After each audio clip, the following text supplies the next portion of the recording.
Hello guys, welcome back to our channel. ഞാൻ അങ്ങോട്ട് യൂരിൻ കെട്ടിപ്പോകുന്നത് വെച്ചിട്ടുണ്ടെങ്കിൽ 2 ചാട്ടം ചാടി 3ാമത്തെ ചാട്ടത്തിന് ഞാളാടി എത്തും. അതിനാണ് ഇത്ര കരച്ചോ. അതിൻ്റെ കോള എന്നോട് പറയും ഞാനിടുന്ന ബോസ് എങ്ങനെ ഉണ്ട്.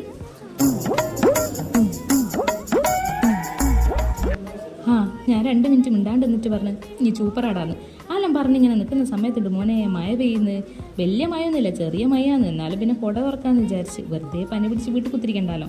അങ്ങനെ ഞങ്ങൾ കുടയെല്ലാം ചൂടി മഴയത്ത് ഇങ്ങനെ വെള്ളത്തിൽ കൂടി ഇങ്ങനെ നടന്നു പോകുകയെന്ന് ഓരോരോ കഥകൾ പറഞ്ഞ് സ്കൂളിലെ കഥവും നാട്ടിലെ കഥയും ഇങ്ങനെ ഓരോന്ന് പറഞ്ഞിങ്ങനെ വേത്ത് പോകുന്നുണ്ട്. വേത്ത് പോകുന്നതിൻ്റെ കാരണം എന്താ, മൂപ്പർ നല്ലോണം തള്ളുന്നുണ്ടേനു.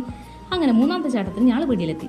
ഓഗസ്റ്റ് 5 കൊടിയെല്ലാം തൂക്കിയിട്ടുണ്ട് കേട്ടോ. അപ്പം ഞങ്ങൾക്ക് വേണ്ട ലിസ്റ്റ് ഞങ്ങൾക്ക് അവിടെ കൊടുത്തിട്ട് ഞങ്ങളിങ്ങനെ പീടിയിൽ എന്തെല്ലാം ഉണ്ട് എന്നിങ്ങനെ നിരീക്ഷിക്കലാണ്. അപ്പോൾ പീടിയിൽ ഇതെല്ലാം ഉണ്ട്. ഇതൊന്നും ഞങ്ങൾ കണ്ട് ഇതിലേക്കല്ല പോവുക. ഞങ്ങൾ കണ്ട് ഇങ്ങനത്തെ ചെറിയ ചെറിയ ഐറ്റംസിലേക്കാണ് പോവുക, ബേക്കറി. അങ്ങനെ ഞങ്ങൾക്ക് വേണ്ട സാധനം വാങ്ങി ഞാളിങ്ങനെ തിരിച്ചു നടന്ന് വരിക. ഞങ്ങളോട് അന്നേരെ പറഞ്ഞു 6:30 നിങ്ങളിപ്പം പോകണ്ട അല്ല പട്ടി എങ്ങാനുണ്ടെങ്കിൽ നിങ്ങൾ എന്താക്കും ചോദിച്ചു. ഞങ്ങൾ പറഞ്ഞേ പട്ടി